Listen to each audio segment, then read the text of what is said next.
a nation of people called the Midianites began to oppress the Israelites.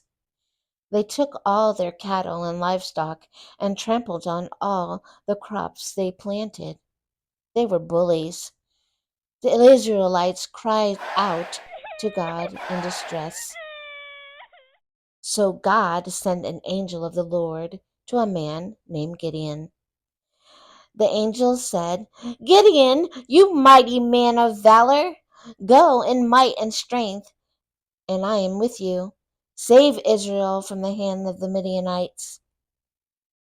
Gideon said, "God is with me?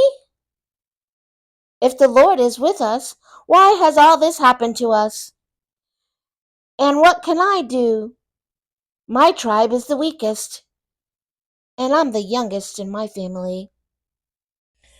And the Lord answered, "I will surely be with you, and you will strike down the Midianites." And even though Gideon loved and served God, he wanted a sign from God to prove that God was going to be with him.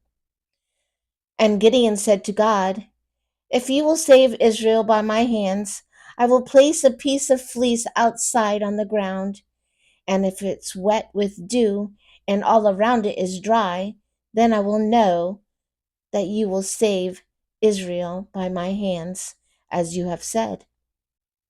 And God did as Gideon asked. Then Gideon asked God, "Please don't be angry with me, but if you give me one more sign so that I may know that you really are with me, make the fleece dry this time and the ground wet." And God did as Gideon asked. God commanded, "Go announce to the Israelites, anyone who's fearful and afraid, you may leave to your families and return home." Now Gideon had 22,000 warriors and half went home. He still had too many. God spoke again, "You still have too many men. Have the men go to the water, separate the ones who drink with their hands from the ones who put the water in their face." So the men that remained was 300. The next night God woke Gideon up. "Go down against the camp of the Midianites. I have given them into your hands. But if you are afraid to attack, take a servant down to their camp and hear what they are saying. And this will give you courage to attack them." Gideon went with his servants close to the camp to overhear what they were saying, and he overheard them talking about a dream, and the interpretation of the dream was that Gideon was going to overtake the camp. Well, when Gideon heard this, it gave him courage.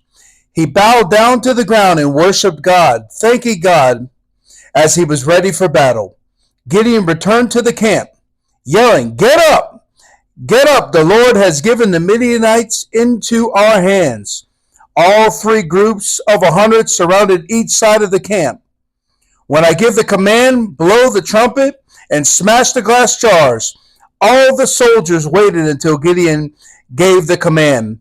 Well, he gave the command, blowing the trumpets and smashing the glass jars on the ground. The Midianites were startled by the great noise. They were so frightened they started to fight each other and kill each other that 120,000 Midianite warriors died by the sword of Gideon and his 300 men because God was with him. Today's broadcast was brought to you today by Judges chapter 6 and 7. That's right, chapter 6 and 7. So make sure you go read it. Well, have a good day. Bye-bye. Thanks for watching.